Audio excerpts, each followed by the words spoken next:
Buenas noches a todos. Bueno, yo soy Irma Caro, neuróloga pediatra de la ciudad de Barranquilla. Soy presidente de la Asociación Colombiana de Neurología Infantil y es un gusto darles la bienvenida a este nuevo webinar para seguir en la continuidad de estos eventos que estamos realizando para padres y cuidadores. En el día de hoy vamos a hacer el conversatorio con padres de niños con autismo. Pregúntele a los expertos. Y para eso, pues contamos acá con el doctor Carlos Campo, el doctor Nicolás Laza y el doctor Víctor Rosso. Entonces, yo le doy la bienvenida a la doctora María Alejandra Benavides, que es neuróloga infantil, egresada del Hospital Militar, la Universidad Militar Nueva Granada, y que trabaja como neuropediatra en la ciudad de Neiva. Bienvenida, doctora. Ella es la que va a ser de moderadora en este evento. Eh, entonces, espero pues que sea de mucha utilidad para todos ustedes y que aprovechen estos expertos en el tema que tenemos en el día de hoy aquí presentes. Adelante, María Alejandra. Buenas noches, doctora Irma. Buenas noches a todos los doctores, los panelistas invitados y a todas las personas que están conectadas. Yo soy Alejandra Benavides, yo soy neuropediatra, resido en la ciudad de Neiva, soy máster en autismo y miembro de la Asociación Colombiana de Neuropediatría. Pertenezco al Comité de Neurodesarrollo, igual que los demás panelistas que están con nosotros hoy. Es muy grato para mí estar compartiendo hoy este espacio y estoy segura que va a ser una oportunidad para todos los padres y cuidadores para que resuelvan las dudas. Bueno, este webinar está organizado, como ustedes ya lo saben bien, por Asconi. Es un conversatorio para padres de niños con autismo. Pregúntele a los expertos. Teniendo en cuenta pues que hace pocos días celebramos la concientización sobre el TEA y que dicho trastorno cada vez es más diagnosticado, es necesario comprender y apoyar a nuestros padres. Hoy nos acompañan tres neuropediatras expertos en neurodesarrollo y por supuesto en autismo, que van a estar prestos a responder a ustedes todas sus preguntas y todas sus inquietudes. Bueno, voy a presentar a continuación a nuestros panelistas. El doctor Rosso, Víctor Rosso, es un médico neuropediatra de la Universidad Nacional de Colombia, especialista en trastornos de aprendizaje de la Universidad del Rosario, profesor clínico de la Universidad de los Andes, médico neuropediatra del Hospital Universitario, Fundación Santa Fe y Clínica Infantil Colsanitas Internacional. Bienvenido, doctor Rosso. Gracias, María Alejandra. A continuación, el doctor Nicolás Laza, médico de la Universidad del Norte, del Norte, especialista en pediatría de la Universidad Federal de Río de Janeiro, neurólogo pediátrico de la Universidad Federal de Río de Janeiro, máster en trastornos del espectro autista de la Universidad de La Rioja, docente de posgrado en pediatría en la Universidad del Norte, neuropediatra de Salucos Barranquilla y neuropediatra de la IPS Neuroestimular. Bienvenido, doctor Laza. Muchas gracias. Buenas noches para todos. Nuestro tercer panelista es el doctor Carlos Campo, médico pediatra y neurólogo infantil de la Universidad de Antioquia, especialista en comportamiento y autismo de la Universidad de Burgos, Fundación Garrahan, y neurólogo infantil del Hospital San Vicente Fundación. Bienvenido, doctor Campo. Buenas noches. Bueno, entonces, pues para hacer, digamos, para empezar este conversatorio y mientras van apareciendo las preguntas en el chat, vamos a hablar, digamos, qué es el autismo. Pensaría que cualquiera de los panelistas podría darnos esa breve introducción y posteriormente pues vamos a ir adelantando de acuerdo a las preguntas en el chat. Y empieza. Bueno, el autismo es un trastorno del neurodesarrollo. Es un trastorno del neurodesarrollo en el que encontramos una alteración en algo que es el lenguaje social y donde vamos a encontrar al lado de ese lenguaje social alterado una serie de hábitos o restricciones en lo que es esa comunicación como intereses restringidos o intereses muy particulares. De esos intereses particulares, en los últimos años se incorporaron algo que son los trastornos de procesamiento sensorial, que hacen parte de los del diagnóstico de autismo sin ser un, eh, un, un hallazgo clínico que haga que toda persona que tenga alteración del procesamiento sensorial sea por consiguiente autista. Muy bien. La, Entonces, estamos todos de acuerdo en que el trastorno del espectro autista es un trastorno del neurodesarrollo que a su vez pues tiene y puede tener comorbilidades y compartir características clínicas con algunos otros trastornos. ¿Sí? sí, el Mire, término que se ha venido también modificando en el transcurrir de los años, algunas asociaciones ya no les gusta utilizar el término de trastorno, ¿cierto? Sino hablar de una condición, haciéndolo connotar que no es una enfermedad como tal, no en ninguno de sus aspectos ni en ninguna de sus eh, problemas fisiológicos que lo caracterizan, ¿cierto? Eh, Desde el 2015 se modificaron un poquito la parte, se modificaron los criterios, se unieron. Antes uno hablaba de tres espectros, desde la doctora Wynn en el 80, que hablaba de la triada de Wynn, que era una condición y una restricción en la parte de la socialización, una restricción en la parte de la comunicación verbal y no verbal, y la presencia de unas conductas que eran disruptivas o no apropiadas para la edad, donde se presentaba la pobre tolerancia a la flexibilidad, la rigidez mental, donde venían las conductas repetitivas, algunas intolerancias, entre eso venían tanto alimentarias como algunas otras cosas, entonces las hablaban como algunos trastornos conductuales. Pero del 2015 para acá ya se unieron en dos universos. Siguen siendo los mismos tres, pero los unieron en dos, que es una restricción en la parte social comunicativa, ya no aparte, sino ya juntas, y una serie de preguntas disruptivas, algunas de conductas disruptivas o conductas repetitivas. Entonces ya quedaron dos, pero si uno las ve y las desglosa, terminan siendo las mismas tres. Entonces, hablando en ese contexto de lo que es como tal el autismo. bueno, ya tenemos participaciones de preguntas en el chat, las preguntas para todos los asistentes por el chat, por favor. Entonces, tenemos una pregunta sobre una madre que tiene un hijo con autismo, que tiene ya 5 años, y ella está interesada en saber si su hijo va a aprender a ir al baño.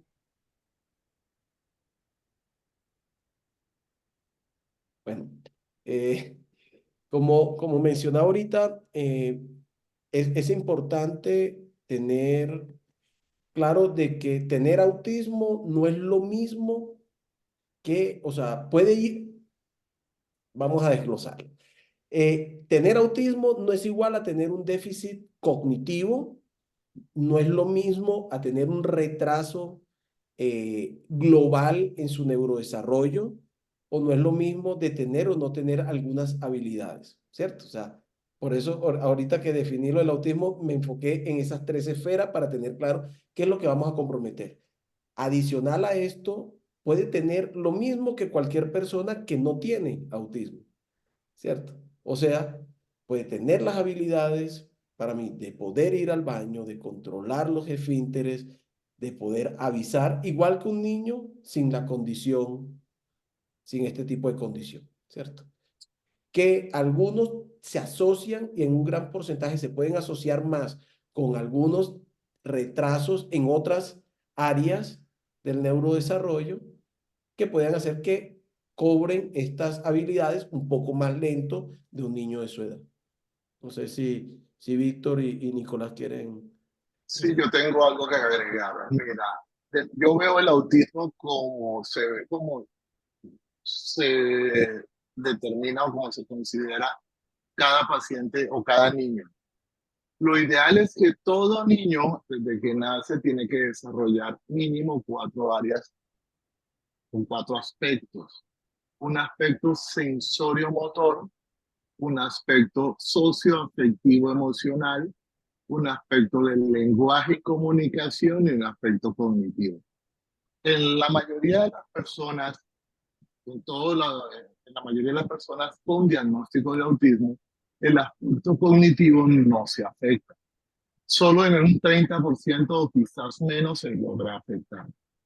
El aspecto motor se afecta solo en la característica motora fina, pero en el aspecto del lenguaje y comunicación siempre está afectado en el aspecto socioafectivo emocional también siempre está afectado. En cuanto a la respuesta a la señora que hizo la pregunta, yo diría que si uno intenta trabajarle el uso del baño o el control de esfínteres, obviamente como todo ser humano y no humano, se puede enseñar y la persona puede aprender a manejar sus esfínteres. Solo que si no se le trabaja, obviamente le cuesta más trabajo, le cuesta más dificultad. Entonces, yo diría, sí, sí puede aprender. Por el hecho de ser autista, no tiene por qué no aprender a controlar el esfínter. Lo que tiene que enseñársele. Yo Bueno, también agrego otra cosa más. Tener trastorno o estar en el espectro, tener autismo, es una condición y es una condición que demanda aprendizaje, que demanda un aprendizaje bajo unos parámetros diferentes, unos parámetros que deben ser comprendidos por el adulto de una forma empática y en el que el adulto debe darle tránsito a ese proceso que es muy diferente en cada niño, en cada persona. Esos procesos de aprendizaje, como lo dijo Nicolás, tienen unos frentes en los que la cognición en autismo, donde muchas veces los papás a veces se asustan y se asustan, como lo decía Carlos, con el concepto de trastorno global del aprendizaje, y es que muchas veces se malentiende al autismo con un trastorno global global del desarrollo, que es una cosa totalmente diferente.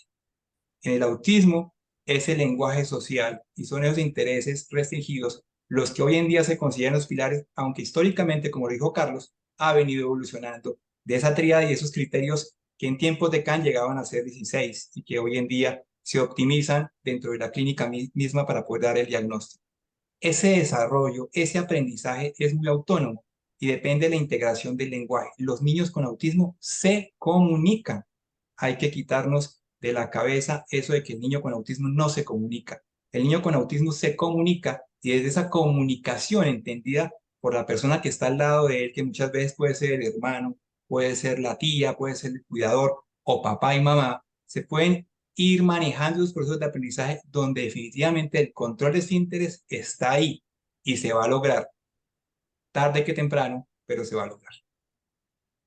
bueno, tenemos muchísima participación. Vamos a tratar de sintetizar algunas de las preguntas. Entonces, todos sabemos que cuando se hace el diagnóstico de espectro autista en un niño, se inician los procesos terapéuticos. Existen algunas terapias que obviamente, digamos, tienen como tal esto, validación a nivel internacional y que sabemos que ayudan a mejorar algunos procesos en los niños con TEA, pero también existen muchas otras terapias alternativas que le ofrecen a los padres. Yo no sé si el doctor Nicolás Laza nos quisiera hablar un poquito de cuáles son las terapias que sí, cuáles son las que no, y o sea, qué evidencia hay, y también sobre las terapias que están mucho auge en este momento, que es las terapias para dieta, de dieta. Bueno, vamos a hablar primero por las que sí. Las que sí las hacen el grupo terapéutico especialista en psicología fono-ocupacional, pero teniendo en cuenta, primero, de que tenga la metodología de manejo comportamental. ¿Qué significa manejo comportamental? Significa que la persona que va a hacer la terapia tiene que tener conocimiento de cómo es que se desarrolla el cerebro para poder obtener los objetivos claros. ¿Ya? Eso es lo primero que hay que tener en cuenta. Si el terapeuta no tiene el conocimiento de qué va primero en cuanto al desarrollo del lenguaje, por ejemplo, caemos en el error de conseguir, de dar vueltas en el mismo, o patinar en la misma carretera. Les doy un ejemplo. La mayoría de nuestros pediatras, la mayoría de nuestros médicos, cuando tienen un niño que no habla, siempre lo envían a fonoaudiología. Y yo siempre pregunto, ¿un niño que no habla otro idioma también va a buscar un fonoaudiólogo? o un adulto que no habla otro idioma va a buscar a un fonoaudiólogo, hay que indicar, y eso es fundamental, cuál es el objetivo de la terapia, o sea, cómo se inicia un lenguaje. Y un lenguaje, el que tú quieras, en el idioma que tú quieras, siempre se debe iniciar buscando cuáles son los requisitos para ese mismo lenguaje. En el caso de cualquier idioma, el requisito es que la persona conozca las palabras de poder y que conozca de antemano o que tenga de antemano un requisito fundamental, que es el prestar atención. Nadie que desconozca las palabras de poder y nadie que tenga dificultad, y alguna persona que tenga dificultades en prestar atención va a poder conversar mañana más tarde. Es el primer paso, no es que no se pueda, pero el objetivo inicial es que la persona consiga mantener una atención, y existen varios tipos de atención, pero por lo menos hay que mantener la atención, y después de mantener la atención, conseguir palabras de poder. ¿Qué son las palabras de poder? La mayoría son verbos. La primera palabra que todos, incluso los panelistas que estamos aquí, aprendimos fue vamos. Todos aprendimos vamos, y el vamos lo aprendemos a los 13 meses a más tardar. Todo niño, inclusive ustedes que tienen muchos niños, algunos con autismo, otros no, reconocen en la edad funcional de 13 meses el concepto de vamos. De ahí en adelante siguen los otros conceptos de palabras de poder o palabras, verbos. Trae, lleva, sube, agarra, coge. Cualquier verbo que necesitamos aplicar. Entonces, si la dirección del programa es a través de un manejo comportamental aplicado a la limitación que tiene el niño, vamos bien. No es voy a conseguir, vamos a trabajar, por ejemplo, nominando, un ejemplo. Una persona que se aprende los colores en cualquier idioma, incluso en el español, no va a poder conversar. Una persona que se aprende los números no va a poder conversar. Pero si ustedes quieren que su hijo aprenda, hay que enseñarle los conceptos de lo que llamamos en medicina palabras de poder. ¿Eso quién lo da? Lo puede dar un psicólogo, lo puede dar un fonoaudiólogo, lo puede dar un terapista físico, ocupacional, una educadora especial, siempre y cuando tenga el conocimiento de cómo va el desarrollo del paciente y cómo se psicoeduca la parte conductual del paciente. Vamos a parar por ahí, vamos a esperar el concepto de Víctor y de Carlos Campos. Sí, es importante que hablemos, perdón, los interrumpo, es importante que hablemos un poquito de lo que les dije acerca de las terapias alternativas, como las dietas libres de gluten, caseína, cetogénica, todas estas dietas que están ofreciéndole a los papás, y métodos como Tomatis, entre otros. Sí, dale, Víctor, y yo... Complementas. Bueno, entonces el tema de dietas. El tema de dietas es algo que encuentra uno en la comunidad, y es buscar siempre como una cura o solución para el autismo. Lamentablemente las dietas no lo son. Las dietas en ocasiones resultan siendo restrictivas, y resultan siendo restrictivas porque necesitamos tener un cerebro bien nutrido para poder desarrollar eso que dice Nicolás, y es el desarrollo del lenguaje y de la palabra acción, de la palabra frase, que como dijo Nicolás aparece a los 13 meses, pero que tiene un acervo, y tiene un acervo desde la parte de movimiento y sensorialidad, porque el pensamiento se construye a través del movimiento. Y es ese movimiento desde la alimentación misma lo que permite que tengamos en cuenta que un cerebro nutrido es un cerebro que va a procesar movimiento, que va a procesar pensamiento, y va a procesar esa palabra frase y esa intención de declaración. Existen dietas libres de gluten y demás. Lamentablemente, dentro de la conciencia que existe, los pacientes que tienen verdaderamente alteraciones o alergias al gluten, muchos de ellos son europeos.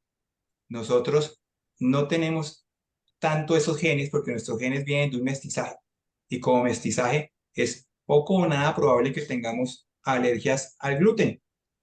Las dietas restrictivas en las que muchas veces de pronto bajamos carbohidratos, sí, si yo bajo carbohidratos, pues bajo un poquito esa acción o ese combustible que es la glucosa, que hace que tengamos una acción y una necesidad también de movernos para poder gastar ese combustible. Existen combustibles alternos como los cuerpos cetónicos y ahí aparecen dietas como la dieta cetogénica que viene también incursionando con cierta evidencia, aunque no es contundente, a la hora del manejo del paciente con autismo. Pero es una dieta también esta, la cetogénica, que debe ser bien instalada porque es una dieta que también es restrictiva. Una dieta cetogénica tiene carencias de selenio, de carbonato de calcio, de zinc, de vitamina del complejo B, de vitamina A. Entonces, hay que estructurarla bien porque esa carencia, en últimas, también puede hacer que el cerebro se vea afectado desde el punto de vista nutricional. Y esa síntesis de proteínas que son cruciales, junto con el hierro, que nos van a ayudar a potenciar sinapsis, pueden verse alteradas. Entonces, es importante nutrir muy bien a nuestros hijos con dietas que sean balanceadas, adecuadas, que sean optimizadas y que sean dirigidas desde nutrición, desde pediatría y desde luego acompañadas por neuropediatría. Carlitos. Haciendo un poco hablar de la pregunta que hizo la doctora María, en el año 2014 se hizo un estudio en España, no un estudio, un reporte en donde clasificaron todo tipo de terapias que habían hasta ese momento, qué tenía evidencia, qué tenía una evidencia parcial que no hacía daño, pero que tampoco podía servir y que realmente servía.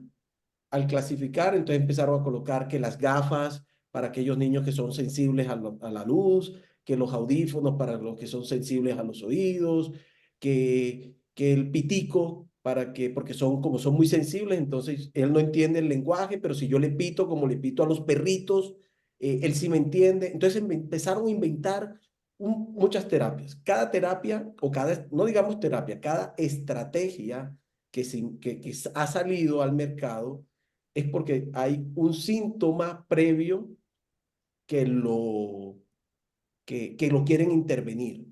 No se está diciendo que esas terapias sirvan o no sirvan. Y voy a poner un ejemplo muy claro. Por ejemplo, la de la dieta. Un gran porcentaje, entre el 40% de los niños, o sea, 4 de cada 10 niños con autismo, son selectivos en la alimentación. Entonces, si son selectivos en la alimentación, ahora nosotros le vamos a restringir más o le vamos a aportar más esa selectividad diciendo que lo que él por fin logra comer, yo no se lo voy a dar porque hay X o Y teoría que dice que no puede comer esto. Ahora nos vamos al otro extremo. Yo he tenido pacientes que comen hamburguesa con carne solamente de McDonald's, de desayuno, almuerzo y cena. Doctor, es que él solamente come hamburguesa con carne de McDonald's. La primera pregunta es, ¿cómo conoció la hamburguesa de McDonald's?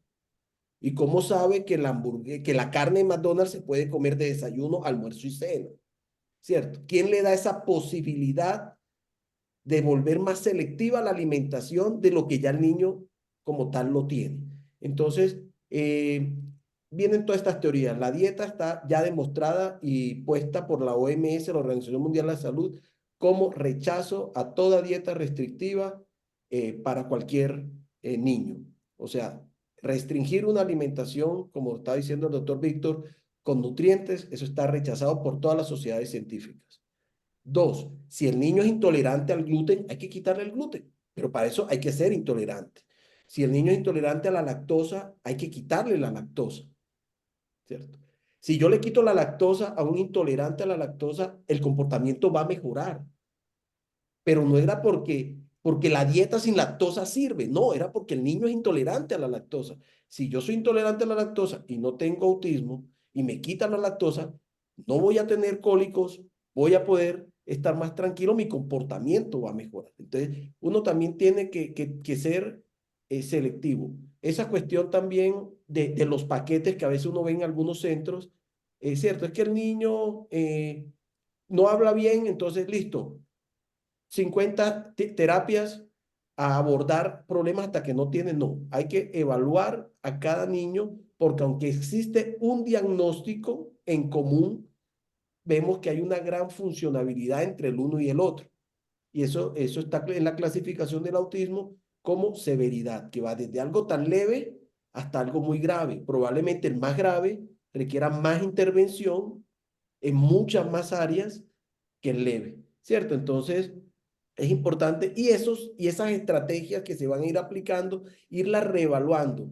Hay ahorita una nueva moda que es nueva aquí, pero ya viene rechazada de otros países desde hace casi 10 años, que es el consumo de hipoclorito de sodio para purificar y limpiar el intestino y con eso curar el autismo. Hey, el hipoclorito de sodio es para limpiar, es un detergente, es un desinfectante. Yo no me limpio por dentro para quitarme las bacterias normales que tenemos todos los seres humanos y con eso no se me va a curar. Entonces, cuando uno empieza a escuchar todas estas teorías, algunas hasta caen por su propio peso, ¿cierto? Entonces, pero cuando uno viene, doctor, escuché la dieta tal, le cambian el nombre, pero cuando uno la desglosa, termina siendo la misma que ha venido rechazada y demostrada que lo que más que a positivo, lo que está generando es efectos secundarios o negativos. Por ejemplo, la teoría de Tomatis es muy bonita, pero no sirve para nada. ¿Por qué? Porque si yo le pongo unos audífonos a un niño a escuchar música, pues a mí me gusta, me encanta ir con mis audífonos cuando voy al trabajo y escucho, pero ¿qué estoy haciendo? Un aislamiento social. Me estoy teniendo aquí y me estoy olvidando del entorno que estoy teniendo. Entonces ahí yo no estoy haciendo ninguna intervención positiva, ¿cierto? Sobre algo. Y escuchar música, pues algunos escucharán Mozart. Al que le gusta el vallenato, pues ponga vallenato, que si eso lo relaja, le gustará. Al que le gusta el reggaetón y el reggaetón lo relaja, súper, no hay ningún problema. Pero cuando ya uno empieza a ver las teorías, empiezan a ir cayendo una tras otra por, digamos, por el peso. Lo que está ahora mismo avalado y demostrado son terapias, como dijo el doctor Laza, terapias ocupacionales dirigidas a la adquisición de habilidades que se han demostrado previamente que no tiene, terapias de fonoaudiología capacitadas para aumentar la comunicación verbal y no verbal. No es solamente que hable, porque hay niños con autismo que son verbales, que hablan, pero hay otros que no hablan, que no son verbales, entonces podemos hacerle 50.000 terapias de fonoaudiología para que hable, ese niño no va a hablar, tengo que enseñarle a comunicarse de otra forma. Y viene la parte, obviamente, de motricidad fina, de motricidad, de mejorar el autocuidado. Ahí entra el control de esfínteres, vestirse, bañarse, comer solo. Y todo eso se enseña también por medio de estrategias. Nico está Bueno, que se... Faltó mencionar, perdón, falta mencionar las terapias que generalmente buscan o que está muy de moda ahora, que son muy caras, como la estimulación magnética profunda y las terapias de Hiperbáricas. y cámara hiperbárica, etcétera, etcétera. Pero yo no consigo entender que si una persona no habla lo suficiente o no conversa en un idioma, en este caso el español, o no mejora o tiene problemas en la parte social, su comportamiento no es el adecuado, cómo poniéndole más oxígeno o estimulando su cerebro va a llegar a dejar de ser o ganar lo que necesita ganar. Es como llegar a la farmacia en este momento y buscar, oye, yo no hablo portugués, y tomarse una pastilla y después de la pastilla comenzar a hablar portugués. Eso es en este momento imposible. Entonces, ese tipo de terapias o terapias con animales o algo, no hacen que el menor que tiene una dificultad social y una dificultad en conversación y en lenguaje pueda mejorar estos dos aspectos. Entonces yo siempre le digo a los padres, por favor, ¿qué va a conseguir la terapeuta cortando papel y rasgando papel?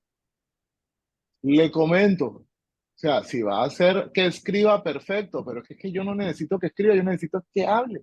En el determinado momento que necesito que escriba, lo pongo a que rasgue papel y corte papel. Pero en este momento lo que necesito es lo que me Entonces, si el terapeuta tiene el objetivo claro sobre qué es lo que quiere ganar, es más fácil.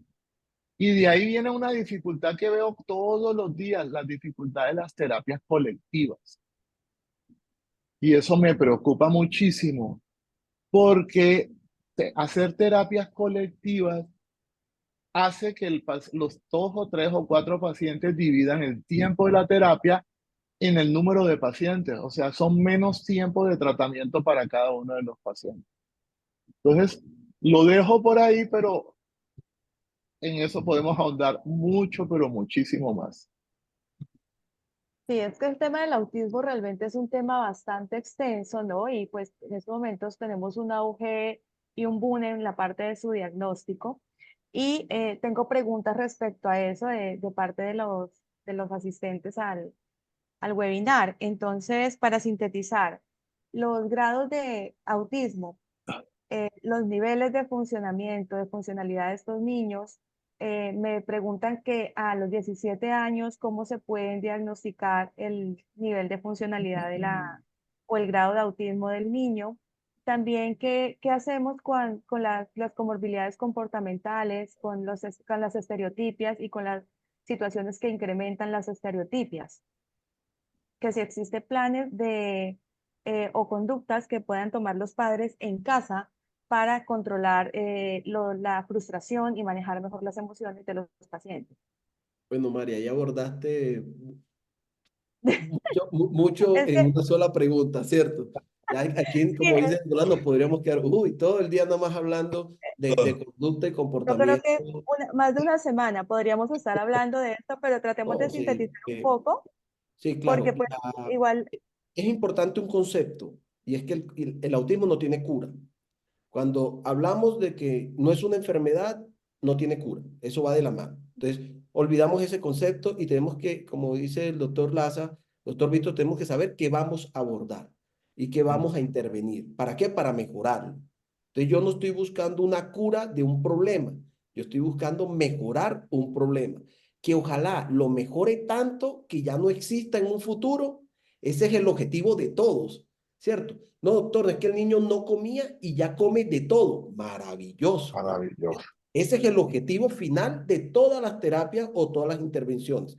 Abordar tanto un problema que ojalá lo logremos abolir, pero teniendo claro de que no es un problema el autismo, es una dimensión de restricciones y de fallas en algún funcionamiento, y ahí es donde entra el término también neurodiversidad, ¿cierto? Que para muchos tiene un auge, para otros no, y es dejar de ver lo que no tiene ese niño para empezar a ver qué sí tiene, ¿cierto? Yo siempre, y mis amigos saben, yo quería ser futbolista cuando era chico, y yo, pero soy malo, soy perverso jugando fútbol, ¿cierto? Pero cada vez que arman un partido de fútbol, yo voy y me las creo, llego hasta bonito. Y me las creo, uy, llegó, sí, porque no me las creo yo mismo, ¿quién me va a creer? Pero hoy juego mejor que hace 30 años si lo hubiera dejado hacer. Fuera hoy en día un adulto frustrado porque no hice algo que no tenía la habilidad. Entonces, una cosa es trabajar las no habilidades que tiene ese niño y potenciar las habilidades que sí tiene. Que si nos ponemos a analizar los 249 que están conectados, y si 200 tienen niños con autismo, los 200 tienen habilidades excepcionales en algunas cosas, pero los 200 también tienen restricciones en muchas otras cosas. Entonces, yo esas muchas otras cosas las trabajo para irlas mejorando. Y las habilidades las tengo que potenciar porque por ahí va a ser su vida funcional. No es por lo que no tiene, es por lo que sí tiene, ¿cierto? Entonces, cuando es adolescente, la idea es que sea lo más funcional, lo más inclusivo para la sociedad, obviamente, y que esas conductas disruptivas que lo hacen excluirse de muchas actividades hayan venido siendo manejadas para que no sea un niño con autismo, con déficit cognitivo, lo que antes se conocía como retraso mental severo, con unas conductas violentas que no han sido intervenidas, ¿cierto? Que se golpea y agrede a todos, que va por la calle golpeándose, muy probablemente socialmente no tenga la misma aceptación que el chico que se intervino, que está tomando, pero que no es, digamos, que no logra ser un peligro ni para él mismo ni para otro. Entonces, esas son las áreas que uno tiene que ver para favorecer. ¿Cuál es el objetivo final de cualquier intervención? Que los niños puedan o la persona tenga una inclusión en las mayores actividades posibles y sea lo mayor funcional. Ese es el objetivo de todo profesional. Nico. Doctor Nicolás o doctor Rosa, ¿nos podrían dar su opinión respecto a la pregunta múltiple que hice? Sí. Hay algo y es que, digamos, el manejo del control motor debe construirse desde lo grueso. Esto es como una pirámide, la llamamos la pirámide del desarrollo. Entonces, yo debo construir el control motor grueso, y el control motor grueso es levantar la cabeza, arrastrarme, sentarme, gatear, caminar.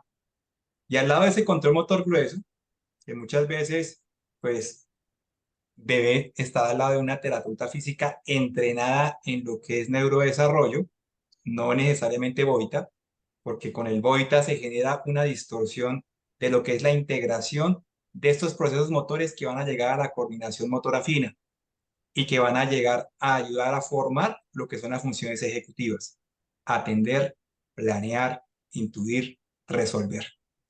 Y ese desarrollo de funciones ejecutivas con esta parte motora gruesa y fina es lo que nos va a ayudar a permitir construir lo que es el lenguaje mismo, la interacción. Por eso hablábamos del movimiento y todo esto, para poder desarrollar esa intención declarativa y esta necesidad de socializar. Ese proceso en el que estamos cara a cara con el otro, relacionándonos desde el mismo momento en que nacemos con una sonrisa social.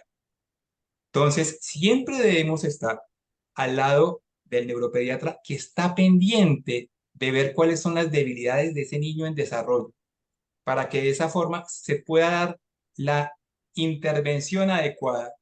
Si es una estereotipia que desde un motor de pronto control motor grueso no se intervino y que hace que tengamos esa dificultad en el freno motor, o si es de pronto esa dificultad que tiene el niño para poder sensar los ruidos y de pronto suena una licuadora y lo que hace es llevarse las manos a los oídos. O ese niño, como nos comentaban anteriormente, que de pronto le cuesta trabajo hacer el reconocimiento interoceptivo de su deseo de ir a orinar y de pronto se lo aguanta o simplemente se orina y no controla esfínteres. Ese proceso siempre va en ese desarrollo y con una serie de objetivos que deben ser dimensionados desde la neuropediatría, desde el neuropediatra, para poder dar los objetivos a las terapeutas que deben en últimas seguir esa prescripción para poder optimizar esos procesos que vemos quedados. Puedo tener un chico de 17 años y de pronto tener manifestación de estereotipia. Y la estereotipia no ha sido manejada porque pues tenemos esa dificultad gruesa o fina y esa dificultad en programación motora, y pues puede que tengamos 17 años y podamos llegar de pronto a esquematizar ese cuerpo, esquematizar esa figura corporal para que de una u otra forma pueda esa persona tratar de manejar algo. No se va a curar, no se va a curar porque el momento adecuado era tiempo atrás, pero sí se puede llegar a regular en cierta forma. Existen patrones también comportamentales que pueden llegar a ayudarnos a modular, no a resolver, a modular. Pero muchas veces esas estereotipias pueden ser el resultado simplemente de una inseguridad motora. Entonces, hay que ver a cada niño o a cada individuo, o a cada adolescente o a cada adulto de una forma muy particular, porque dos niños, dos adolescentes o dos adultos con autismo no son iguales y no van a requerir la misma intervención. Entonces, toca tener cuidado con eso. Para Bueno, cuando... completar esto, perdón, María Alejandra, yo quería hacer, recordarla sobre la pregunta de la madre. La madre habló sobre los niveles. Sí, los niveles, digamos, Los niveles, como en todo diagnóstico, hay quien tiene más y quien tiene menos. Y eso es importante que las personas entiendan. Eso no sirve sino para la cantidad de tratamientos que vamos a utilizar. O sea, pensar que un niño es nivel 3 es porque en este momento necesita más apoyo terapéutico, más apoyo, más terapia, más dirección. Si es nivel 1 es porque necesita menos, y si tiene nivel 2 es porque está en la mitad. Eso es como todo. A cualquiera de nosotros nos ha dado un dolor de cabeza muy leve o un dolor de cabeza moderado o un dolor de cabeza severo.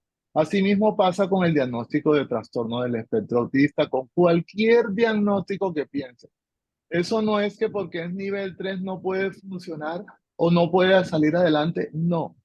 Nosotros al paciente con nivel 3, si dirigimos bien las terapias y orientamos bien, lo podemos sacar adelante. Cuando un paciente ya tiene más de determinada edad, yo oriento como rehabilitador, un neurológico que soy, oriento más sobre las habilidades para mirar en qué puedo trabajar para que este jovencito pueda salir adelante de forma independiente.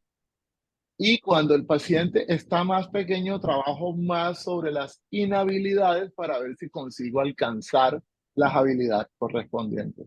Ojo, siempre teniendo en cuenta que nosotros tenemos que ver el paciente por áreas, áreas motoras, áreas sociales, áreas cognitivas y áreas del lenguaje y comunicación.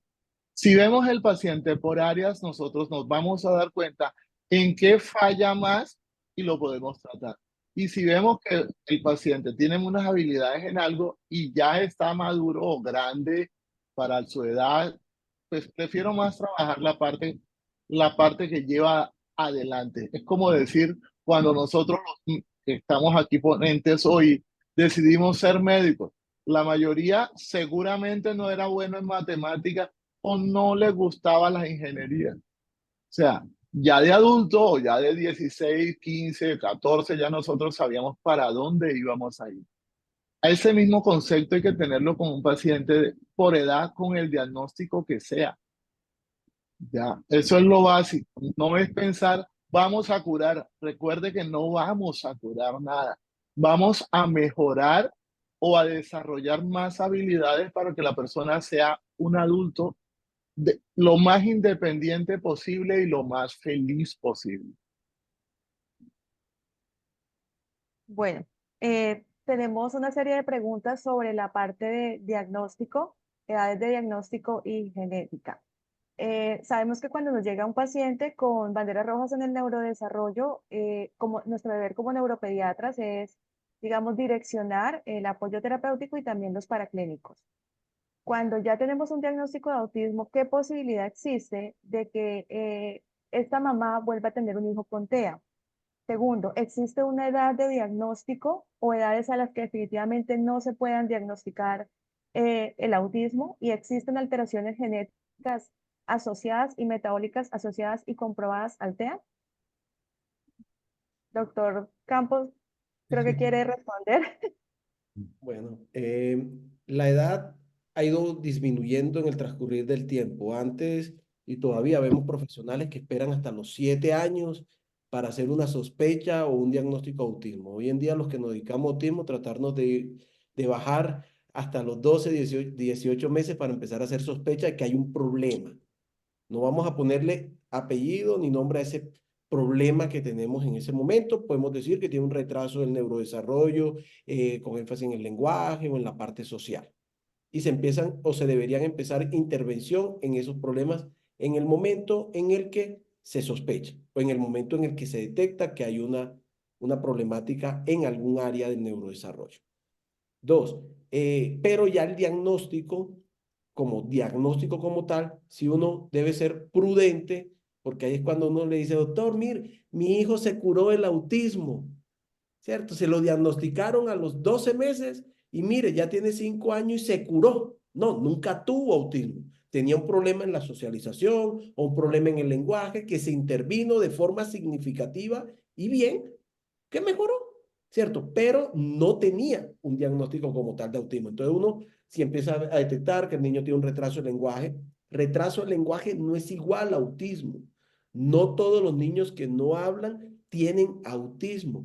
No todo el niño que aletea tiene autismo, ¿cierto? No todo el niño que gira tiene autismo. Entonces, hay una serie de criterios haciendo la parte del diagnóstico. El diagnóstico es totalmente clínico por un cumplimiento de unas características que uno debe evaluar. Ahorita estaba viendo ahí en una de las preguntas, doctor, en 20 minutos en una consulta se puede diagnosticar el autismo. No. Para eso uno tiene que hacer un cumplimiento y dependiendo de la parte funcional. Yo puedo descartar el autismo en 20 minutos, pero no puedo decirle su niño, ¿por qué? Porque en 20 minutos probablemente el niño que llega por primera vez a consulta, como niño normal de 2 años, no quiere interactuar conmigo, pero yo, porque soy un ente nuevo para él.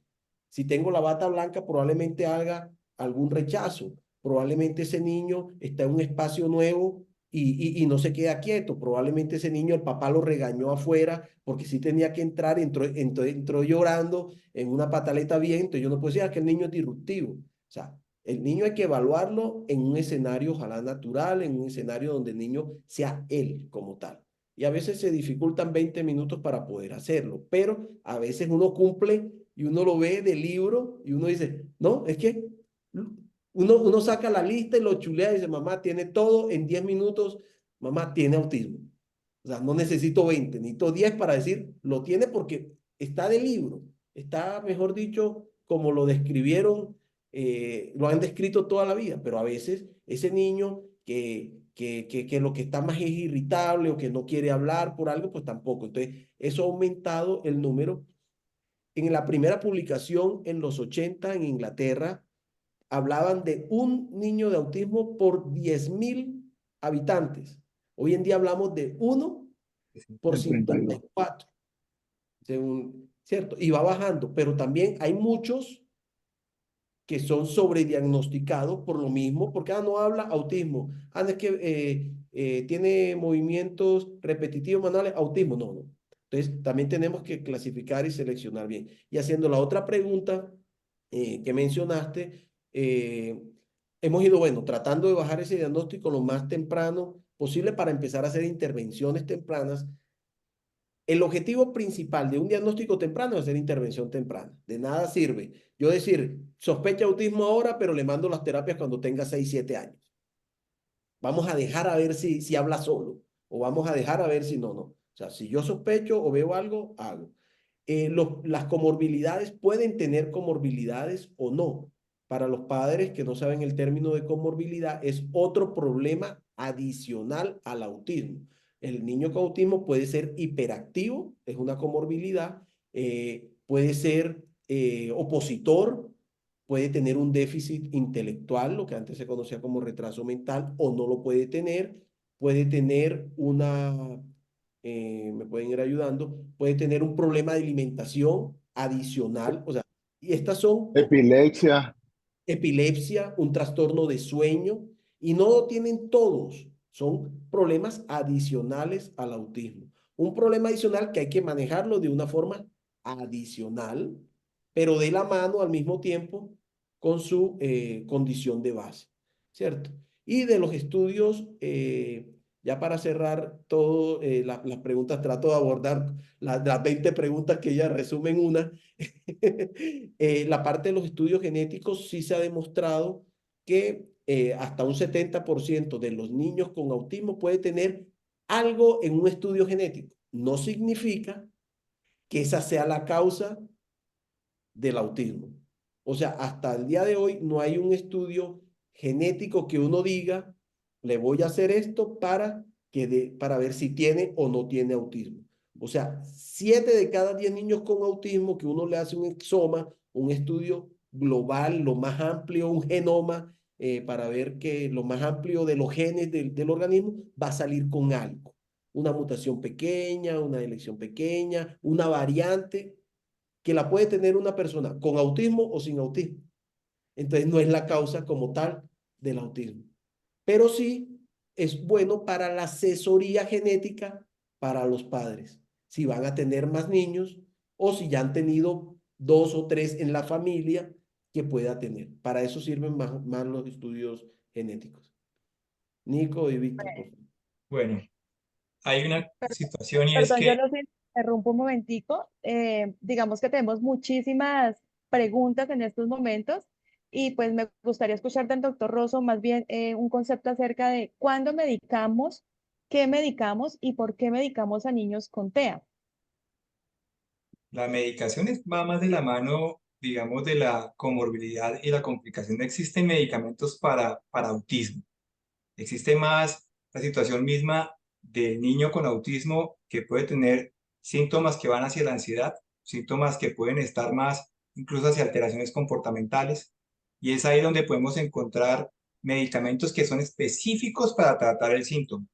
Entonces utilizamos inhibidores de recaptación de serotonina, utilizamos medicamentos que van sobre acción dopaminérgica, como pueden ser los medicamentos antipsicóticos típicos y atípicos, que han pasado más hacia la línea de los atípicos, donde tenemos la risperidona, donde tenemos la olanzapina, el albuterol. Podemos también tener medicamentos que nos ayudan a manejar patología dual, como pueden ser los inhibidores de captación de serotonina duales, que se emplean en pacientes adolescentes, pero más dentro de la alteración comportamental que afecta ya también el cuadro de emociones muchas veces. Pero un medicamento específico para autismo no hay. No hay. Para las Bueno, ¿qué pasa? comorbilidades que hablábamos ahorita, ¿no? Si el niño no Exactamente. duerme, un medicamento para ayudarlo a dormir. Si el niño tiene epilepsia, un medicamento para el control de las convulsiones. Si el niño tiene conductas agresivas, un medicamento para regular esas conductas agresivas. ¿Cierto? O sea, ya va, diría, dirigido a la problemática, digamos, principal de cada caso. Bueno, ¿qué pasa? Sabemos que, bueno, el autismo es una condición que vamos a diagnosticar en la infancia, ¿cierto? Porque sus características, sus síntomas nucleares van a estar presentes en la infancia y tenemos, digamos, diagnósticos ya establecidos, criterios diagnósticos para hacerlo. Pero este niño siempre va a ser autista, es decir, va a ser un adolescente con autismo y posteriormente un adulto con autismo. ¿Qué recomendaciones le podrían dar ustedes a los padres o a los cuidadores ya de adolescentes o de adultos con TEA? ¿Quién los debe ver? ¿Quién los debe apoyar? ¿O qué terapias deben tener estos adultos con TEA? Doctor Laza, usted que es neurorehabilitador. Bueno, vamos a hacerlo lo más cortico posible. La idea es la siguiente. Si nosotros tenemos un adulto o un adolescente que tiene dificultades de TEA, yo creo que de las pocas personas que digo que yo no hago tratamiento para el TEA, yo hago tratamiento para la dificultad que genera el TEA. Entonces, si el niño o el adulto o el anciano tiene autismo y genera una dificultad social o es muy inquieto, es muy hiperactivo, pues lo medimos. Si el paciente no tiene concepto básico social, intento buscar o tratarlo de acuerdo a lo que le hace falta. Entonces, si tenemos en cuenta de que el tratamiento del autismo no existe desde el punto de vista real, sino que existe el tratamiento de la limitación que genera el autismo, yo puedo tratar las limitaciones de acuerdo a lo que necesita el paciente. Y eso sería fantástico si el terapeuta lo tuviera pendiente, si se diera cuenta de que ya no se puede hacer mucho o sí se puede hacer mucho si nosotros tratamos esto o aquello en especial. Entonces, básicamente, el consejo mío para los padres es no tratar todas las áreas, conocer básicamente el concepto de que cómo va el desarrollo, identificarlo lo más pronto posible y comenzar a tratar, teniendo en cuenta que no se necesita para hacer el diagnóstico de autismo de ningún tipo de examen, solo la experticia de una persona o de dos o de tres que sepan del tema, que junten las áreas limitantes del paciente y que se den cuenta cuáles son las limitaciones que presenta el paciente y que podamos tratar. Es importante aclarar que las conductas van cambiando en el tiempo. Las conductas de un adolescente y un adulto no son las mismas que las de un niño. Ya en un adolescente uno tiene que empezar a hacer una intervención, por ejemplo, en la parte sexual, ¿cierto? En la parte masturbatoria, que es un tema que cuando uno lo ve, uno como papá, ¿cómo voy a hablar, ¿cierto? De sexo o de masturbación con mi hijo o mi hija, ¿cierto? Pero son conductas que hay que intervenir, que hay que manejar porque se vuelven muy disruptivas a nivel social. uno en una reunión social y que el hijo adolescente o adulto se empieza a tocar en plena reunión, en la sala, ¿cierto? O vaya al baño a masturbarse o en una iglesia o en un centro comercial. Entonces son conductas que hay que intervenir, pero esas conductas son diferentes a las del niño, que era más inquieto, que se trepaba, que aleteaba, que giraba, que corría de un lado para otro en el centro comercial o que gritaba o hacía sonidos eh, de una forma que asustaban a los demás. Ya las conductas sí son diferentes, ¿cierto?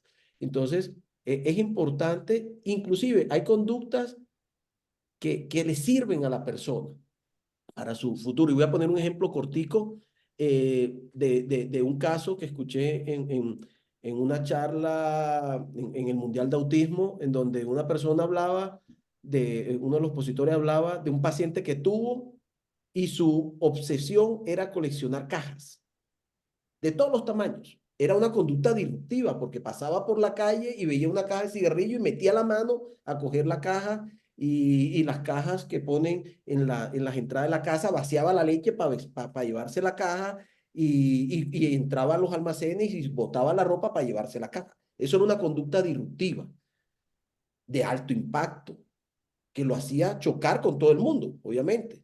Fenotípicamente, en su forma, uno va caminando y es una persona totalmente normal, porque no hay unas características físicas que uno diga, es que el autista es así o es así, no.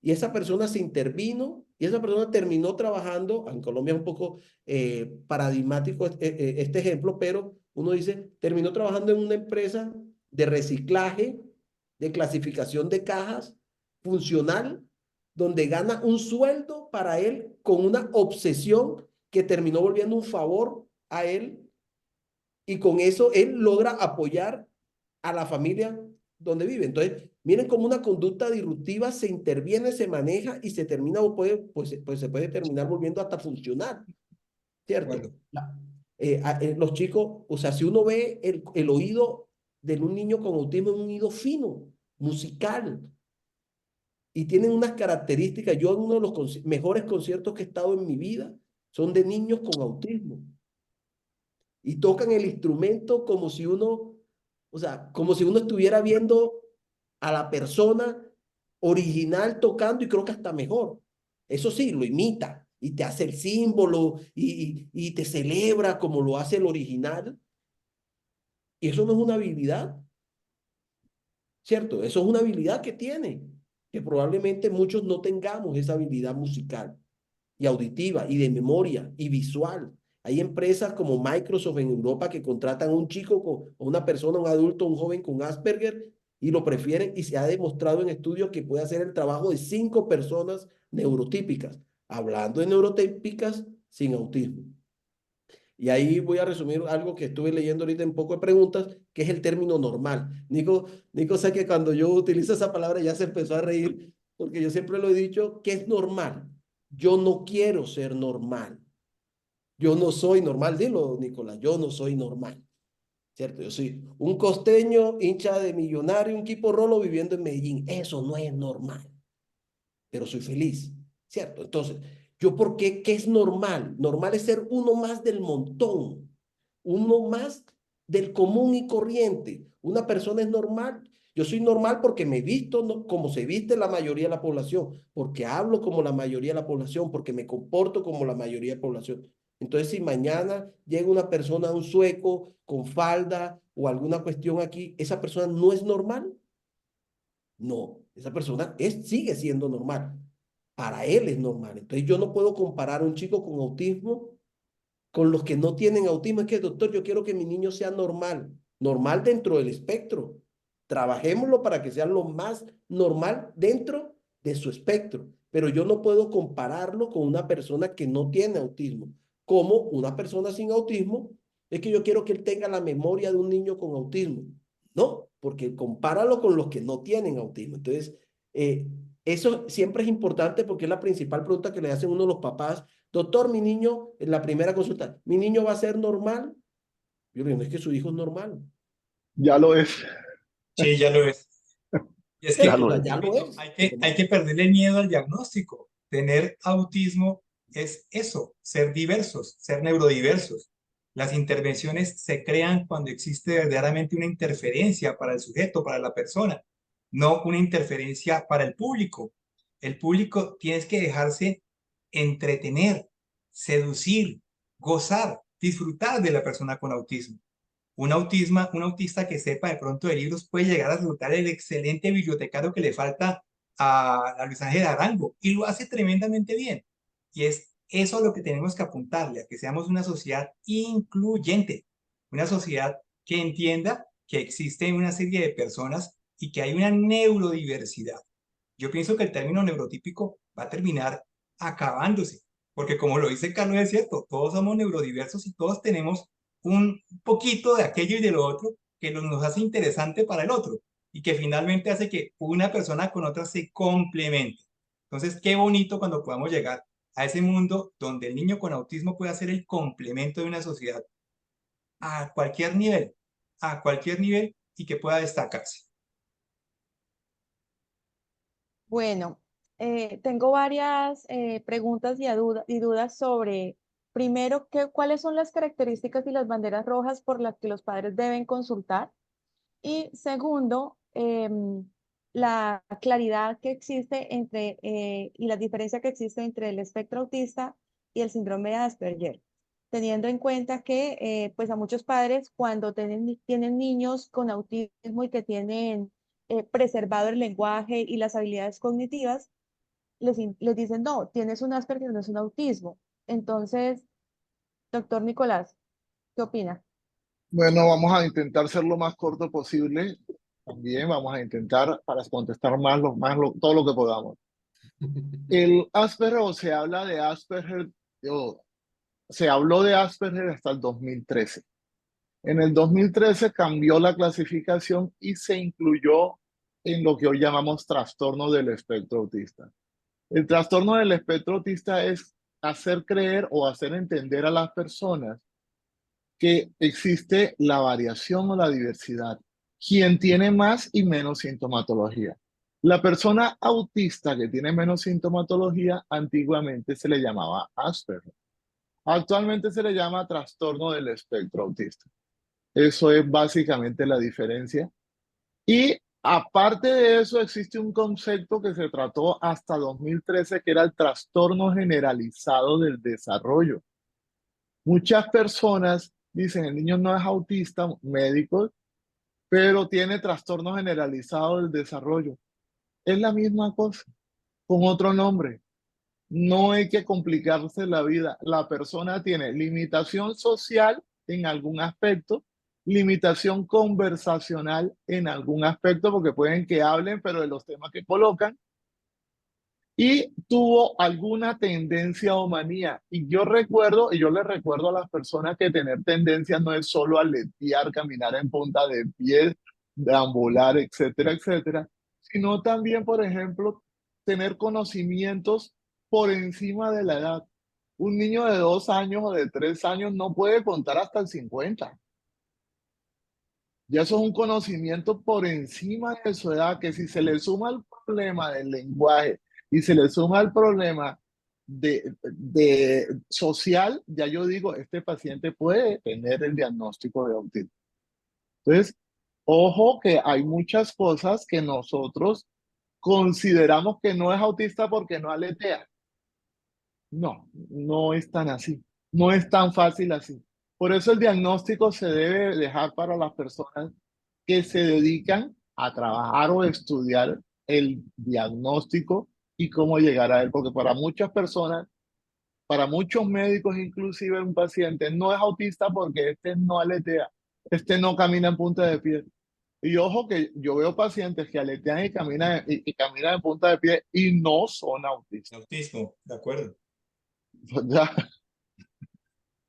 Bueno, dentro de las cuestiones que están los padres acá interrogando es, la marcha en puntas va a desaparecer, la hipotonía que algunos pacientes con autismo tienen puede llegar a desaparecer, pues teniendo en cuenta que yo puedo tener TEA y algunas otras comorbilidades, y vuelven a hacer énfasis en la parte genética, síndromes específicos desde el punto de vista genético que pueden tener relación con el autismo, como el caso del síndrome de Turner.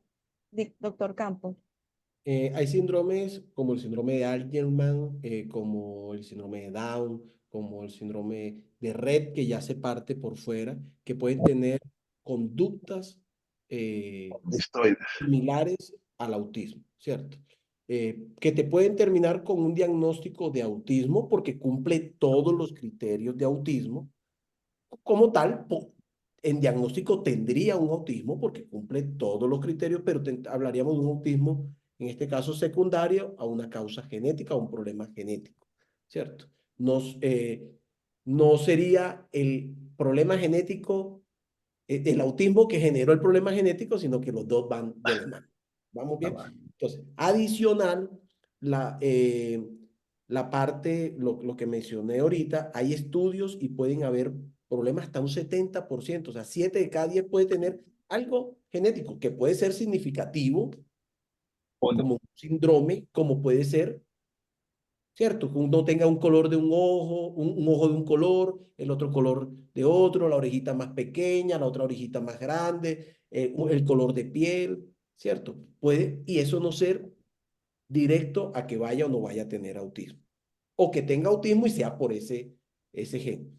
Y haciendo referencia a lo que mencionaste ahorita, hay un algoritmo que a mí me encanta y es que mientras más estereotipias y menos comunicación, menos funcionabilidad, o sea, más va a ser la discapacidad del niño. Entonces yo tengo que trabajar en el manejo de esas estereotipias pensando en no quitarlas, en conductuarlas. O sea, si el niño es diferente, ahora voy a poner un ejemplo, si yo veo a una chica muy bonita caminando en un centro comercial y yo me paro en la mitad y empiezo a aletear, sale corriendo. Medio centro comercial sale corriendo y me llega la policía. Este señor, ¿qué está haciendo? Es una emoción con una respuesta que no es adecuada para eso. Entonces, por eso cuando dice, es que las estereotipias aumentan cuando llega mamá, cuando llega papá, o cuando vamos a donde la abuelita, entonces se pone con más movimiento. Sí, las emociones pueden aumentar este tipo de, porque es una expresión emocional. La estereotipia no es mala, es una expresión emocional del niño, que hay que manejarla para que no sea tan disruptiva. Una cosa es aletear y gritar y otra cosa ya es, si yo puedo mover los brazos, se nota menos. Y estoy teniendo también estereotipias todavía, pero esta es menos grande que si me tiro al piso y empiezo a aletear, ¿cierto? Entonces, es tratar de intervenir un poco. Y si yo logro que esas estereotipias no me afecten tanto la parte social y comunicativa, el niño va a mejorar su parte funcional. Entonces, ahorita que todo lo que hemos venido hablando, de que no hay una terapia específica para el autismo. Es un problema que va teniendo cada uno, una intervención. Por eso las dietas, por eso lo que mencionamos ahorita, las estimulaciones magnéticas, las cámaras hiperbáricas, el hipoclorito, la materia fecal que se inventan, que trasplante fecal y de todo, que las gafas, no intervienen en eso. Eso se maneja conductual, dirigido, como decía el doctor Laza, uno a uno, ojalá. Habrán terapias grupales para mejorar la socialización, pero deben existir terapias e intervenciones individuales para manejar un problema. Nico. Y las Bueno, terapias grupales, perdón, las terapias grupales se tienen que dar específicamente con algún objetivo. Tú no puedes hacer terapias grupales si las personas no tienen capacidad de imitación. El desarrollo de la capacidad de imitación es necesaria para poder que nosotros podamos copiar cosas. Y nosotros no nacemos con la capacidad de imitación, tenemos que desarrollarla. Y si estamos hablando de un trastorno en el desarrollo, también tenemos limitaciones en la capacidad de imitación. Y si la persona que quieres que imite a otra persona no tiene esa capacidad de imitación, no tiene ninguna condición para estar en terapia grupal. bueno, doctor Rosso, bueno, me gustaría que antes de que me responda a la pregunta anterior, quiero que también me la anexe y me haga una lista de chequeo clara y concisa. Recuerden que este es un webinar para padres, ¿cierto? Principalmente. Entonces, una lista de chequeo clara y concisa de cuándo deben consultar de forma inmediata ¿Y cuál es ese conducto regular de consulta? Entonces, ¿voy con quién primero? ¿Voy con la terapeuta? ¿Voy con el neuropediatra? ¿Voy con el pediatra? Ese conducto regular, dado que muchos pacientes llegan tarde a la consulta de neuropediatría, y estamos hablando tarde porque yo personalmente he visto chicos de 9 años con TEAs clarísimos, o sea, de libro, como hablaban ustedes, y muchos profesionales los han visto, pero cada uno dice, Hiperactivo. es hiperactivo, tienes un de retardo mental, no, este chico no tiene nada, no, mamá. Entonces, ¿cuál es ese conducto regular?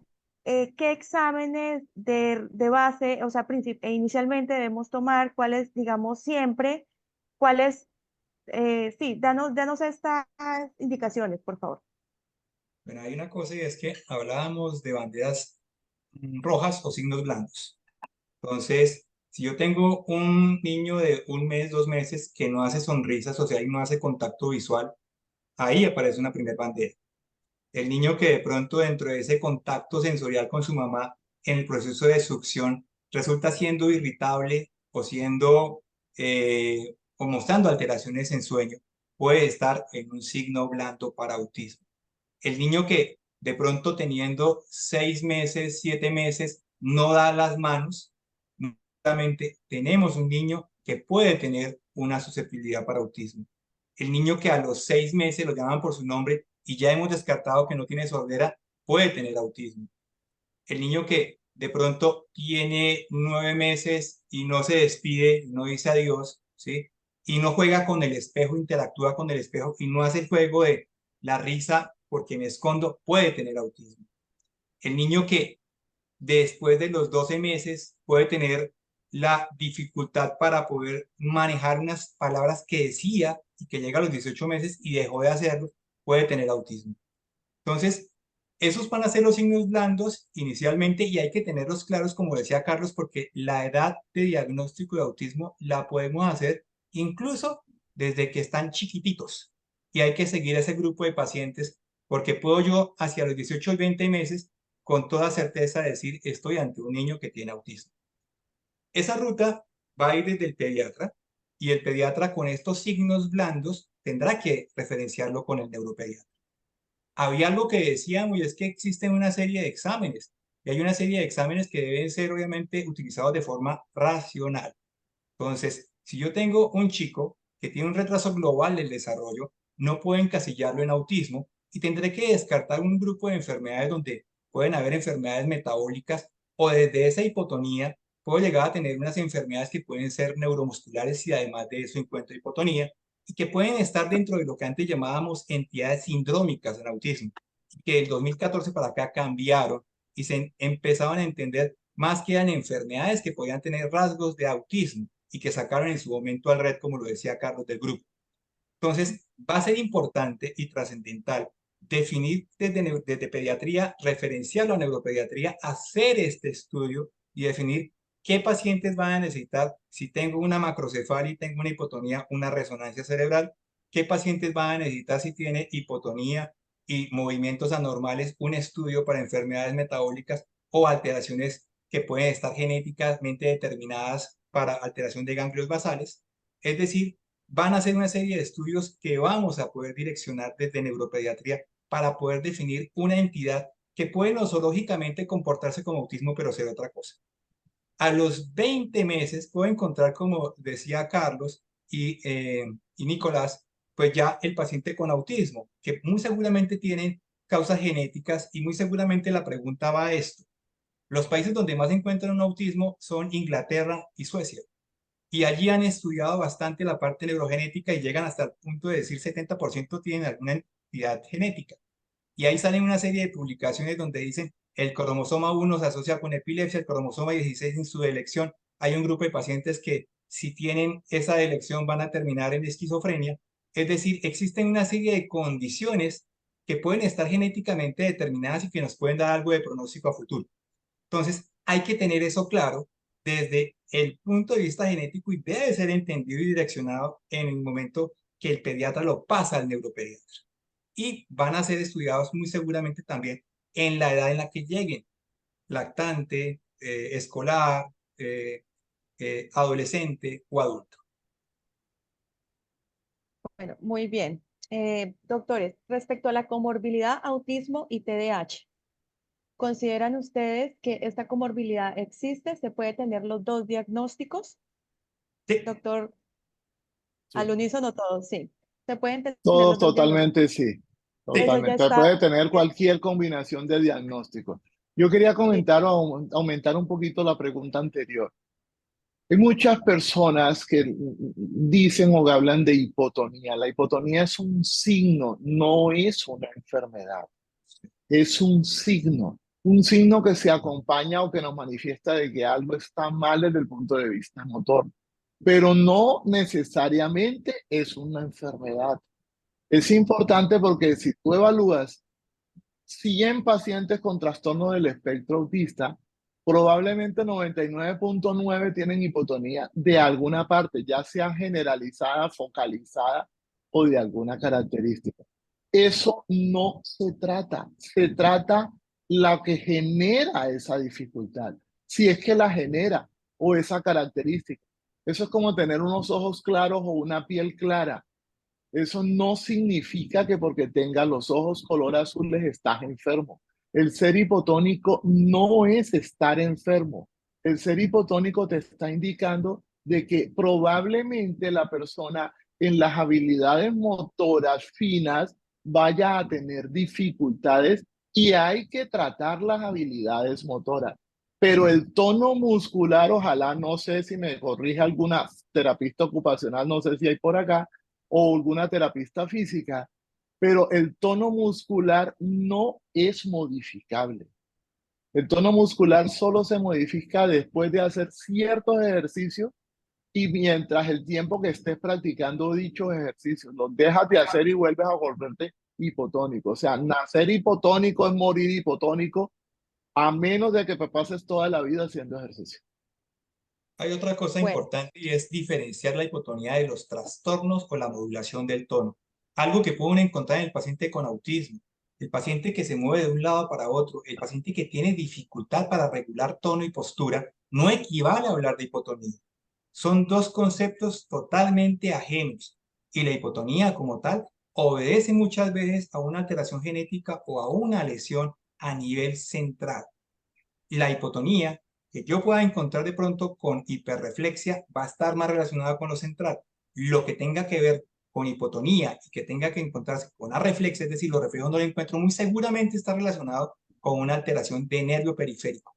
Pero lo que encontramos en niños con autismo muchas veces es una alteración en la modulación del tono, la postura y la organización y programación de movimiento que hace que ellos tengan problemas de coordinación motora, que es un concepto totalmente diferente. Eso se llama propiocepción. Ajá. Y hace referencia a todo lo que son las habilidades, digamos, sensoroperceptuales, que es lo que me permite a mí Exacto. poder desarrollar ejecución. Entonces yo tengo que escuchar, tengo que ver, tengo que oler, tengo que gustar. Y es ahí donde muchas de las terapias que empleamos del ocupacional y que tienen modelo de integración sensorial llevan a lo ejecutivo para que desde ese proceso ejecutivo, accionando también la terapia física, que me va a ayudar a manejar ese control motor fino, aparezca la intención y el manejo de la terapia del lenguaje. Por eso en edades tempranas es importante poder manejar las tres disciplinas para poder optimizar y no vernos en escenarios eh, mmm, absurdos cuando ya son niños más grandes o son adolescentes, porque alguna de las trabas del desarrollo que no se intervino puede ser eso que vemos más adelante, como la pregunta que nos hacía, las estereotipias fuera del sitio y la dificultad para poder organizar incluso una intervención o una socialización. bueno, doctores, hemos tenido un público muy participativo. Hay muchas preguntas que aún están sin resolver, pero pues por cuestiones de tiempo le voy a hacer una pregunta a cada uno. Doctor Carlos, la marcha en punta de pies, ¿por qué se da y cuándo se quita o no se quita? No hay un tiempo estipulado como tal para que aparezca o desaparezca. Hay niños que empiezan con un neurodesarrollo totalmente normal, una marcha normal y posterior a esto, 18, 24 meses, empiezan a caminar en puntas y lo dejan de hacer en el transcurrir. La mayoría son correctivas, o sea, uno los puede corregir, dar una instrucción y hacen la dorsiflexión, o sea, mejoran la parte del pie.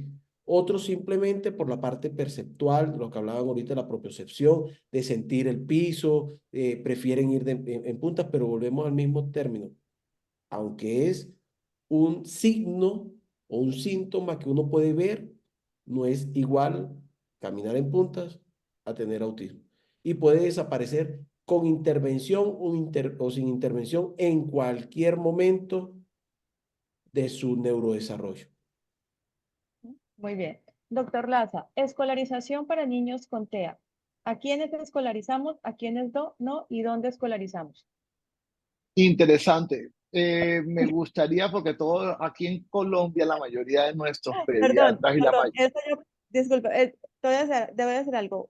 Lo más corto, pero pues yo pienso que eso es como un tema para un próximo webinar. Sí, eso es un tema completo. Las personas para poderse escolarizar antiguamente tenían que tener algo que llamaban principios básicos de aprendizaje. No tener atención, no tener permanencia, no tener seguimiento instruccional. Esas tres cositas nada más, no es que no se pueden escolarizar, sino pónganse en el lugar del profesor. Un muchacho que no tiene la condición, que uno le dice saca el cuaderno y él no saca nada, siéntense, no se sienta, levántese y no hace caso, ¿qué va a ir a hacer el colegio de determinada edad? Entonces vienen los problemas famosos, que niños que todavía no tienen condiciones porque supuestamente van a aprender al colegio, pero no aprender conocimiento, sino aprender imitación, cosa que antes de que nosotros imitemos tenemos que tener esos principios básicos del aprendizaje. La imitación es uno de los principios básicos de aprendizaje. Entonces, si yo no tengo capacidad de imitación, no puedo copiarme las cosas buenas o las cosas malas de los demás. Entonces, básicamente es una lucha, pobres profesores, cuando le mandamos un paciente, váyase a escolarizar porque es que el niño tiene 3 o 4 años y tiene que ir a escolarizar porque en la pediatría o el pediatra dice que tiene que escolarizarse. ¿Y tiene condiciones sociales para hacerlo? Es mi pregunta. Yo soy uno de los que digo, hombre, este muchacho todavía no está preparado. Y en el colegio, es erróneamente el concepto, va a ir al colegio para socializar. Uno socializa durante la clase, alguno de nosotros socializó durante la clase, alguno de los padres que están aquí socializó o se puso a hablar con el compañero mientras estaba la profesora hablando. Eso es socializar en la clase. ¿Cuándo socializa uno? Cuando uno está en recreo. Entonces, vamos a pagar una consulta, un colegio para que el niño socialice en recreo, llévelo al parque. Ahora, si el niño tiene la condición para toda, tiene atención, permanencia, tiene capacidad de imitación, obviamente va a aprender cosas buenas y malas. Todos los niños van a aprender groserías, pero todos los niños aprenden groserías porque tienen capacidad de imitación. Pero si no tiene capacidad de imitación, no tiene capacidad de más nada. Ojo, no es que no pueda aprender, es que la escolarización para el profesor, que generalmente está un profesor o dos con 20 o 25 alumnos, es prácticamente imposible. El profesor no se va a quedar porque su hijo está sentado o está levantándose.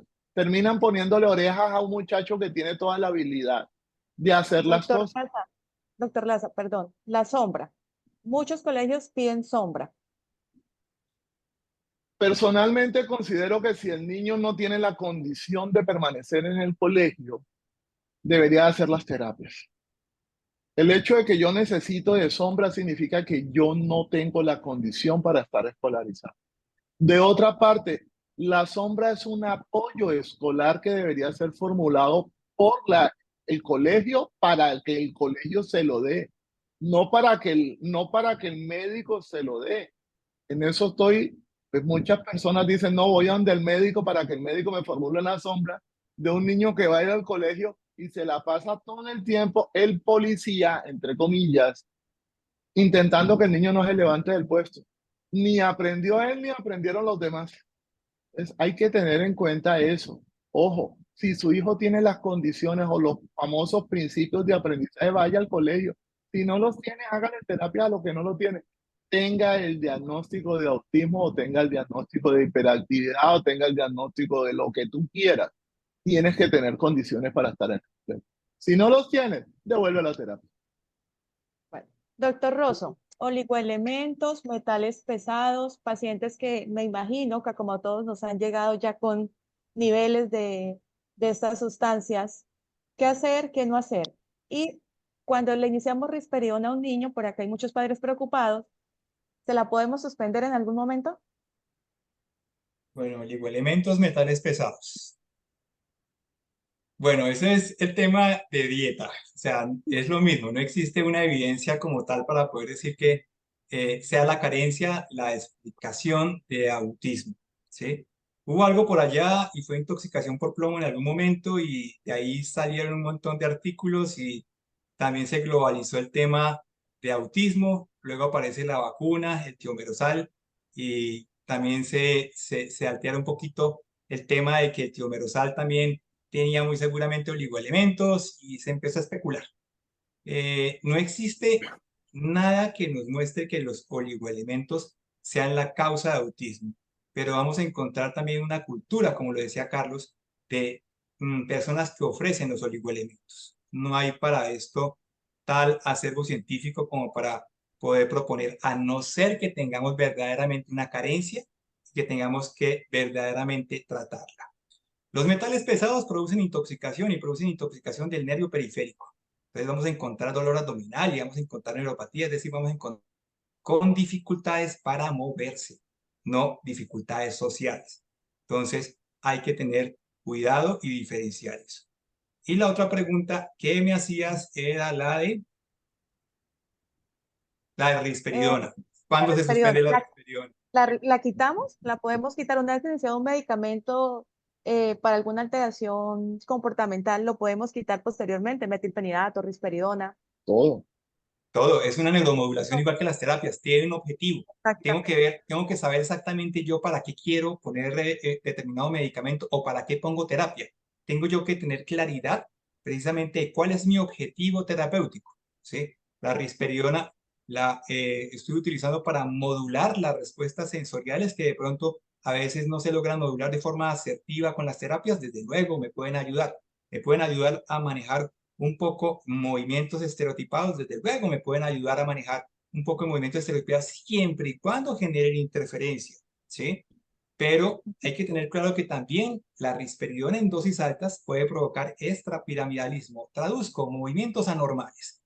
Entonces hay que tener cuidado con eso, porque también puedo llegar a pensar que la risperidona me genere control de movimientos y por el contrario los empeore. Entonces, hay que ver exactamente para qué quiero la terapia, para qué quiero el medicamento, y una vez logre el objetivo y una vez logre el aprendizaje, porque lo que estamos ayudando es a fomentar un aprendizaje, puedo hacer el retiro de medicamentos. Perfecto. Bueno, doctores, ya realmente nos hemos extendido bastante, hay muchísimas preguntas aún por responder. Pues me excuso con los padres que a los que no les hemos podido aclarar de pronto las dudas, algunas han estado repetidas, y pues entenderán que estamos un poco cortos de tiempo ya en estos momentos. El webinar va a quedar grabado en la página de YouTube de la Asociación Colombiana de Neuropediatría. Y pues para final, no sé, cada uno de los doctores darle un mensaje y un mito a romper sobre el autismo. Doctor Campos, empezamos, por favor. Gracias. Sí, ese término es muy importante que acabaste de decir, mitos. Mitos no es igual a realidades. Entonces, voy a mencionar 5 o 6 y me extiendo con algunos más. Mis compañeros me apoyan. Uno por cada uno. Por favor. Existen 50.000 mitos. Te voy a mencionar rapidito. Vacunas y autismo, no evidencia. No. El que sacó esa teoría, eso es como una religión. Desde que existe la iglesia maradoniana, se inventan cualquier cosa. Está el que le reza a Maradona, está el que le reza a las vacunas, y el que dice que las vacunas producen de todo. O sea que no hay evidencia. El que publicó eso, le quitaron el título de médico cuando se demostró que tenía otras influencias. O sea, ya se demostró Que que no no habían tiene nada que pagado. ver el autismo con las vacunas. Dos, la alimentación que produce autismo. No, como la alimentación no produce autismo, Quitar la alimentación tampoco quita el autismo. 3, lo dijo el doctor Laza, la oxigenación en el cerebro, cámaras hiperbáricas y neuroestimulantes, dietas ricas en omegas.